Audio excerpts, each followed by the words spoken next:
to bridge a river like that, you need pontoon bridges. It's not something you do in the face of the enemy. It's something you could do when you can push the enemy sufficiently far back, put an air defense ring around it, and then kind of deliberately put in place the bridging. Hello and welcome to Frontline for Times Radio. I'm James Hansen, and today we're talking about the war in Ukraine with retired Major General Rupert Jones, who previously served as the UK's most senior commander in Iraq. Rupert, welcome back to Frontline. Good morning, pleasure to be with you. I wanted to start just by talking about where we are in this conflict. Russian forces have been attempting drone strikes on Kyiv in recent days. Ukrainian air defences have destroyed most of them. Can Ukraine's air defences around Kyiv cope with that sustained level of attack over the winter, would you say? Well, yes, they can in theory, but only if they've got the ammunition to go with the air defences. And that's why you see a continuous dialogue from President Zelensky about the need for ammunition. So in theory, their air defences are in a much better state than they were this time last year, certainly than they were at the start of the war. But their air defences are only as good as the ammunition they've got to go with the weapon systems. And of course, what the Russians have sought to do through last winter, and we would expect them to do again this year, is to overwhelm the air defence systems. Just throw enough rockets at Ukraine, at Kyiv, at the other cities that some get through. And so Kyiv just need to keep knocking those rockets out of the sky. Yeah, and we'll come on to some of those supply issues and what specifically Ukraine need in a moment. But I mean, the Russian MOD claiming recently they've struck Ukrainian ammunition depots and a fuel storage facility, the Kalatovi airfield. Are we likely to see a repeat of some of the tactics of last winter where Russia targets some of that energy infrastructure, in particular around Kyiv? You would think so, wouldn't you? Because although the Ukrainians proved themselves to be very resilient to those strikes. Firstly, the people just very resilient to the hardships of winter, but also the nation was resilient in terms of its ability to keep its infrastructure running, very innovative in some of its repair mechanisms. The Russians are likely to think, well, if we do that again, the Ukrainians are starting at a lower start point than they were last winter. So it would seem a likely tactic, as a deeply unpleasant tactic by the Russians, but I think that they're likely to try and make the Ukrainians have a very, very uncomfortable winter again. Let's talk about some of the military support that Ukraine does need. It was interesting, US Defense Secretary Lloyd Austin has been in Kyiv this week, announcing a new $100 million package of military support, including Stinger missiles, a HIMARS rocket launcher, tube-launched, optically tracked, wire-guided missiles, and also Javelin and 84 anti-armor systems. Are those the kinds of pieces of equipment that Ukraine needs? What more do they need? And is it enough?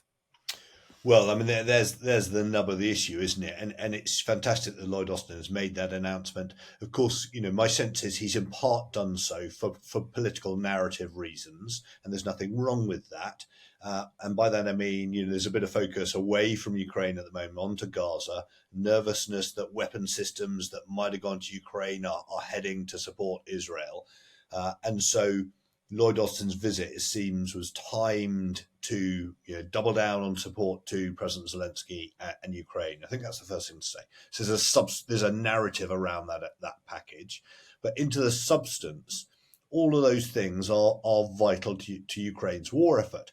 But as I think people are understanding who are not kind of military experts through the course of this war, it's not about one thing or two things or three things. War is about the total package, and we sometimes use an orchestra as a reference point. You need all of the instruments all playing together in synchronization to make a wonderful sound. And it's the same in war. So do you need HIMARS rockets? Yes, you absolutely do. Do you need Stingers? Yes, you absolutely do.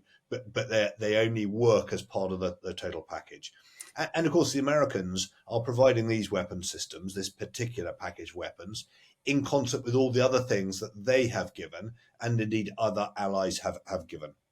That's interesting. So there's no silver bullet, as it were. A lot of people focused on the ATACMS missiles that the Americans have supplied in recent months, which clearly have been having an impact on the front line. But one piece of military hardware alone is not going to make the difference. That's absolutely right, James. So I think through the war, we, played out in the media space, but also in the policy space of capitals, there've been big discussions about should we provide this weapon system or that weapon system. And you'll recall early in the war, there was nervousness about, can we provide long range missiles? Can we provide tanks? Then can we provide aircraft? And each of those barriers was incrementally knocked down. But for the Ukrainians, each time there's a long policy debate about one of those systems, they suddenly haven't got their violins, they suddenly haven't got their trumpets, and the sound, the orchestra of war is off balance. And so it's great that most of those things have been knocked down. So ATACMS was great because it gives the Ukrainians greater reach into to strike Russian targets in depth. There was lots of talk, wasn't there, about the F-16 jets. What we don't want is a narrative that says when the F-16 jets finally come into the battle that they're gonna turn it. All you're now going to do is get a better sound out of the orchestra. You're going to get a truer sound. You're bringing the whole thing into symphony better. But the violins don't win the war. You need the whole thing. Forgive my over-laboured analogy. And of course, Rupert, Lloyd Austin, not the only Western leader who's been in Kyiv in the last week or so. David Cameron, the new UK Foreign Secretary, made, I think his first foreign visit to Kyiv to meet President Zelensky. How will his appointments have gone down? I mean, will they put any greater import in having a former Prime Minister as the UK Foreign Secretary? Yeah, I mean, keeping away from the UK politics of it, I suspect from President Zelensky's point of view, that's a good thing. Cameron made a point, didn't he, of saying, sending his regards from his friend Boris, who he's known for 40 years. The UK has been absolutely full square in support of Ukraine since the outset. Let's not forget, encouraged, cajoled other nations at the front end of the war. That's part of Boris Johnson's legacy. So the United Kingdom played a really, really important role behind the United States all the way through. I suspect President Zelensky was rather pleased to get a heavy hitter. You can't escape the fact that David Cameron, his next Prime Minister, he's a big hitter. And that's good for Zelensky. And it's also, I think, important. Zelensky won't have missed the point that, as you say, where was David Cameron's first trip as Foreign Secretary? It was to Ukraine. And I think that matters in the substance and in the narrative. And especially at the moment where, as you've already articulated, Rupert, there is a bit of nervousness probably in Kyiv about whether Western attention is drawn more to the Middle East currently. Yes, I mean, inevitably, President Zelensky's talked about this in a very matter-of-fact way. He's not complaining. He's describing realpolitik, that, there is a finite amount of capacity amongst our political classes. They're human beings. They've only got 24 hours in their day. Whilst the United States and other Western nations' leaders are very properly committing considerable equity into what's happening in the Middle East and trying to find a way through that. And we see that with Secretary Blinken in particular, but President Biden's heavily involved at a personal level. That attention then, it can only be, there's only so many hours in the day. And so inevitably that takes people's eye off the Ukrainian ball. And as I think Zelensky's comments on it were very reasonable. As I say, he wasn't complaining. He was making a factual observation. Forgive me, it's not just about, of course, political equity. It's also about the degree to which some of the ammunition that might have been heading towards Ukraine will now need to be rebalanced to support the Israeli efforts. I know you don't want to get too much into the UK politics side of David Cameron's appointment, but I just wanted to ask you about the fact that he was Prime Minister when Crimea was invaded in 2014. Do you think there will be any discussion around that in Kyiv, about the fact that he was one of the Western leaders in power at the time when Russia occupied Crimea? I don't think, it might be observed tangentially, but, it seems to me President Zelensky he's a pragmatist, and there's no point looking backwards too much.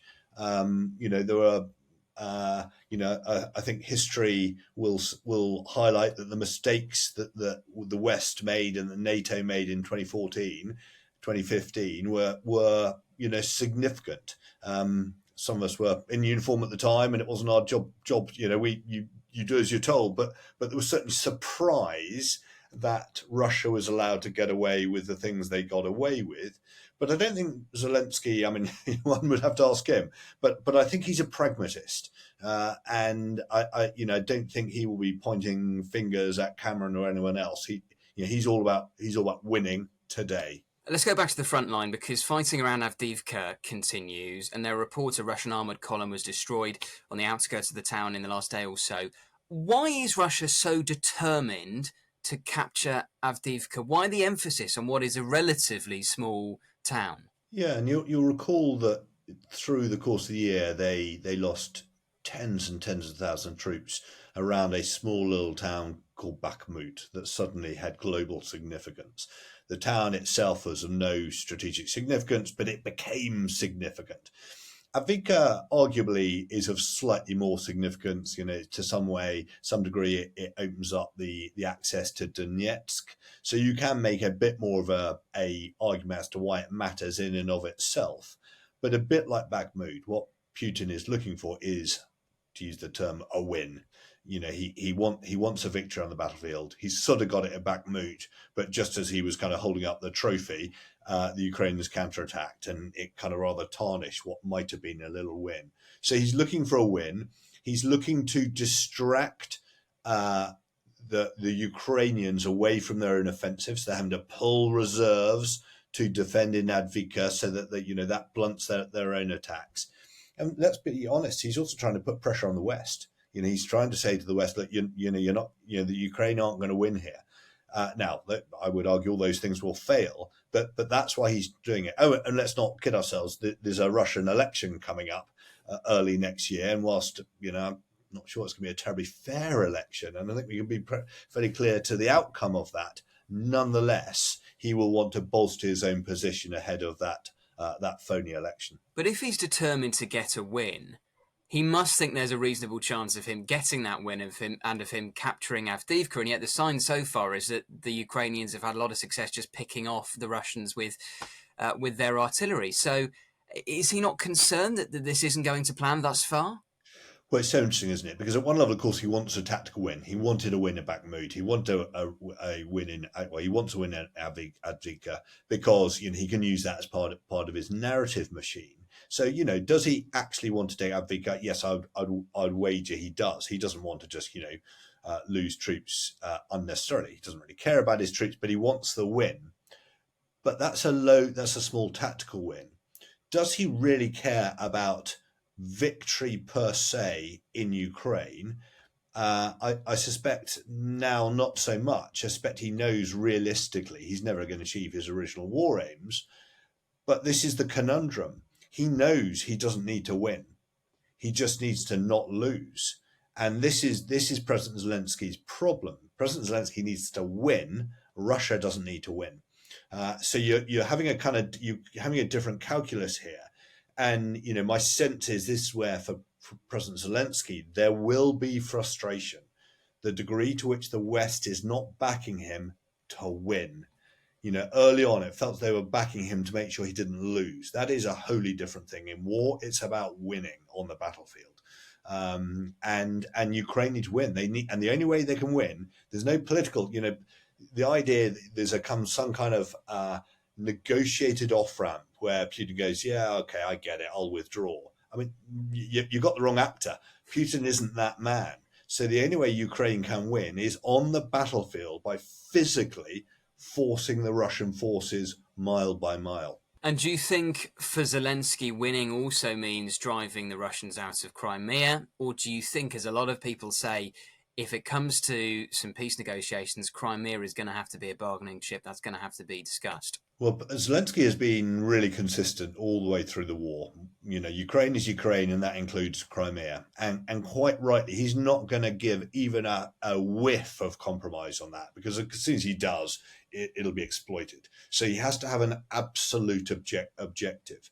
Now, whether behind the scenes he concedes in private meetings with the Lloyd Austins of the world, the David Camerons of the world, that maybe when it comes to it, there's some kind of pragmatic position. I don't know. My guess would be he doesn't show a lot of ankle on that. My guess would be that some Western leaders go, look, when it comes to it, you may have to kind of trade on Crimea, I suspect he doesn't show ankle because I suspect he's nervous. There have been some leaks out of Western governments. I suspect he holds that line hard over. And if you look at his military strategy, he's got himself in a position so he can threaten, he can strike into Crimea, and he's done that pretty effectively. And a lot of what he's been trying to achieve through the much vaunted spring offensive that's run all through the centre part of the year was about achieving a cut-off of Crimea. So I think in his mind, it is still very much an objective. But he knows the more time goes by, the harder that becomes. And on the flip side, Rupert, if you're Putin and your objective now is to not lose, what does not losing look like? Not losing looks a bit like kind of where you are now. I regret to say it, but will Putin be sitting in Moscow and go, well, 2023 was a bad year? No. He'll say 2022 was a bad year. I think he'll say 2023, well, I lost, vast quantities of troops. But we know President Putin doesn't really care about that. Has he lost vast swathes of land? No, he hasn't. Has he been strategically embarrassed down on the Crimea and elsewhere? Yes. But not losing means holding as much terrain as he can. Go back, you referred earlier to the original invasion into Ukraine in 2014, 2015. Creating that sort of frozen conflict that then ran all the way through to the invasion last year. That's what not losing looks like. Holding terrain and putting the Ukrainians into a genuine stalemate. There's been a lot of talk about stalemates recently. I don't think we are in a stalemate. What you had in 2017, 2018 was essentially a frozen conflict. That's not losing for Putin. And how much do the ground conditions at the moment in Ukraine make recapturing territory difficult for Ukraine? I mean, much of the land is crater-strewn. We know, obviously, we're moving into winter now. The conditions in the last few weeks have been particularly bad, particularly rainy. How much does that feed into it? Yeah, there's no doubt. Some parts of the battlefield, where, as you say, crater-strewn, it just becomes a muddy hellhole, reminiscent of the First World War, where vehicles, just can't make headway very easily. Indeed, people on foot can't. It's just riddled with holes.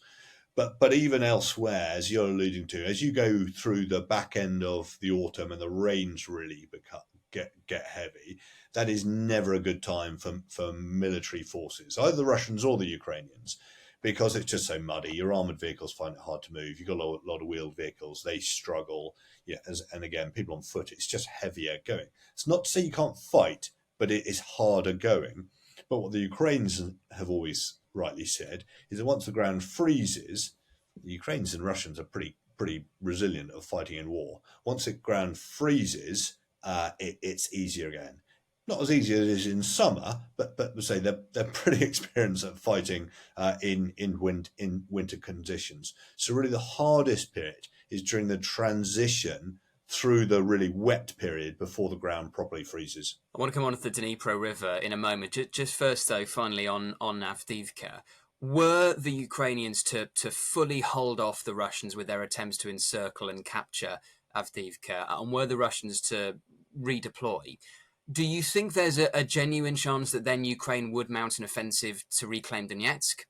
It's really hard to tell, isn't it, where the Ukrainians will put their effort. And again, I think they've been really savvy through the war in so many places in terms of how they've communicated, how they used information, disinformation. They've been very, very smart, and they don't show much ankle, nor should they, about where they're gonna strike next. So it's something, unless you're on the inside of the conversation, commentators, strategists can commentate all they like.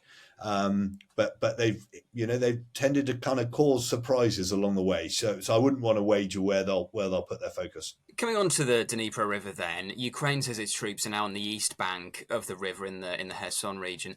How much significance should we put on that? Well, they've had a foothold there for some time. They've made a big announcement about it recently, and they've done that for a reason. Again, we don't know what that reason is, but why now? Why have they talked about it now? And previously, there's been lots of reporting of it, geolocation of forces on that eastern bank, but they haven't made big statements about it. So why are they doing that now? Is it because they're genuinely building their forces up? Is it because they want to draw the Russians' attention down Kherson because they're actually going to do something somewhere else? Again, we just don't know, because that's what deception and management of information is about in wartime. Either way, is it significant they've got a foothold on the East Bank? Yes, it is. Whether they can exploit that, whether they want to exploit that, is a separate issue. Of course, this time last year, when the Russians withdrew across the river at Kherson, it was one of the biggest missed opportunities of the war, where the Ukrainians ran a very impressive operation to strike the Russians in the rear, write down their logistics, and they basically made it untenable for the Russians to remain on Kherson. They withdrew back across the river. So it was a very impressive operation by the Ukrainians, but they then let the Russians get away. And there'll be any number of reasons for that, and maybe they couldn't follow up in the way that strategists might have wanted them to. But the Russians were really vulnerable then, and had the Ukrainians been able to really follow up, that could have inflicted a very heavy local defeat on the Russians. And part of the strategic significance of the river is the fact the Russians have been able to shell targets on the West Bank. How far back would Ukraine need to push the Russians in order to stop them being able to do that, or limit that? Yeah, I mean, if you know what I mean, every 10, 20 kilometers, you have an incremental effect on protecting your rear area. You've touched already on the fact that they're striking airfields, logistic supplies. So, the more buffer you create, the more you protect yourself. But as you know, the Russians have long range missiles, who can strike deep into Ukraine. So you're never going to create that sort of buffer. But if you think of weapon systems, they all have different ranges. So mortars, for example, have relatively short ranges. So you don't have to push the enemy too far back before the mortars become ineffective. And then you get sort of tactical artillery systems that can fire, call it 30 miles. Well, push that back, and then those become ineffective. And each kind of barrier you push the enemy back, you're forcing the Russians to use a different weapon system, a more exquisite, expensive weapon system they prefer to be using on what you might call more strategic targets. So there's no magic answer to the question, but it's about incrementally pushing the Russians back to create a bigger and bigger buffer. And that would certainly seem to be one of the reasons why they're trying to get onto the Eastern Bank and push out on the Eastern Bank, is to protect their own supply lines, which was the method that the Ukrainians used to push the Russians back from Kherson themselves last year, by striking at their logistics, amongst other things. And logistically, Rupert, how do you cross a river as wide as the Dnipro? It's presumably a lot more difficult than it may at first appear. How would you go about doing that? Yeah, I mean, it's incredibly difficult. Go back to kind of World War II films, or indeed the history. Crossing rivers like that is monumentally difficult, and this is one of the challenges the Ukrainians have at the moment is their foothold on the East Bank. They're having to support them, to the best we understand, by boat. There's no bridges. Even if there were bridges, go back to your point, those bridges would get struck again, exactly as the Ukrainians did to the Russians. It became untenable because the bridges were all getting struck. So you've got to create a buffer such you can bridge a river like that. Now, small rivers, we Western militaries have methods for bridging small rivers. We can do that pretty quickly, and we're literally in a matter of minutes, as long as the vehicle doesn't get destroyed. But the Dnipro is not that sort of river. It's a huge river, to bridge a river like that, you need pontoon bridges. It's not something you do in the face of the enemy. It's something you could do when you can push the enemy sufficiently far back, put an air defense ring around it, and then kind of deliberately put in place the bridging. It's very, very complicated. It takes time.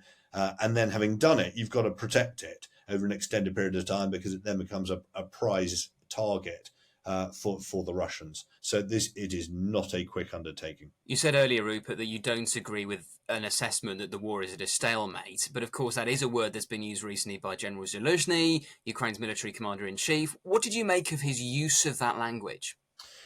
Yeah, you always become a hostage of fortune, don't you? When you use a term, it was a long essay. It was a very considered essay. He was describing the state of the war. But of course, as soon as you use a word like that, the danger is the headline writers quite understandably pick it out, and it becomes about that. Whereas actually, his essay was a much more nuanced, long piece about the state of the war, and we military types would call this positional warfare. So there's not a war of maneuver going on. We call it positional warfare. It doesn't mean the war is locked in. But quite understandably, observers look at it and go, well, how much ground have the Ukrainians taken through 2023? How much ground have the Russians taken? Not very much. And you can very quickly see analogies with the First World War. But stalemate implies that there's no opportunity to transition back to maneuver. The Ukrainians would very properly challenge that and say, no, we're not advancing very much at the moment. But what we're trying to do is to find the angle, to find the breakthrough. My sense is what they'll do through the winter is reset a little bit. Their offensive has kind of run its course. Unless they've got something very clever up their sleeve, I think they will consolidate, lick their wounds a bit through a period of the winter, build up their forces again, try and resist the strikes on their national infrastructure, and they've done this really well through the war. Okay, what's our next innovative play? All the innovative moves have come from the Ukrainians through this war, and I think they'll be looking for their next angle. And he talks about the commander in chief talks about this in his essay. What are the things? What are the technologies you need to bring together to unlock the current state of the war? And just to round up, and I know this is asking for a bit of sort of fortune telling, which is always difficult, but let's look forward to 2024, because you mentioned if you're Vladimir Putin, you look back at last year and you think militarily that was not a good year. 2023 hasn't necessarily been a good year, but it's been a good year because you haven't lost, because you haven't had some of the setbacks of 2022. How do you think 2024 might play out, assuming the West continues to supply Ukraine at the level it has been until now? Okay, so I'm an optimist. You kind of have to be in war. I've said already, wars are there to be won, and that's all about morale. It's all about commitment. So I'm going to give you, a line that I believe in, but it's an optimist angle, and that is that the West really buys into Ukraine's victory, and it doesn't lose patience at either the political level or the military level. And it really used this winter to help them be ready for the spring in a way they were not ready this last spring. And that the Ukrainians use all their innovative zeal and imagination for a fresh angle in the spring. And I would not discount the Ukrainians achieving a move through that line such that by the end of 24 it looks very different. I wouldn't put big amounts of money on it because I'm not a gambler, but the optimist in me, there are no inevitabilities in war. And so those who say, hey, look, we're just stuck where we are, I don't buy that. This is a clash of human wills. All through the war, the Ukrainians have demonstrated themselves to be the ones with the passion, the zeal, the determination to make the plays. The Russians are playing very, very negative tactics. So I think they can break through and go back into war maneuver in 2024. Exactly where that will be, it would be a guess. And exactly what that would look like, again, would be a guess. But surely if you're President Biden, if you're Rishi Sunak, it's in your interest to try and arm Ukraine to the extent that they can achieve that, because President Biden will be very conscious with his re-election next year, and a lot of discussion about whether the US should be continuing to supply Ukraine to the extent that it currently is. If he could point to a significant military breakthrough, he could chalk that up as a political win for him. Absolutely right. And of course, what you can't have is pressure from America onto Zelensky around presidential timelines. But you are absolutely right. I saw this a bit in the run up to the end of the Obama administration when we were liberating Mosul. It was up to the Iraqis to decide when to attack into Mosul. But there was a bit of American pressure to get victory for Obama before he came out of office. That cannot be the motivation. The motivation has to be this: Ukraine matters for all of us. We walk around our country. We enjoy liberty. We enjoy relative prosperity. Let's not kid ourselves. We really do, compare with our forebears, and what's happening in Ukraine matters to us in the substance. And the prospect of Russia winning Ukraine has horrific global consequences. So President Biden, Prime Minister Sunak, Western leaders must stay the course. This is non-negotiable. And the idea that politicians, get impatient, they get bored, well, crikey, they won't like the consequences if they let Ukraine lose. Major General Rupert Jones, we always appreciate your time. Thank you so much for joining us today on Frontline.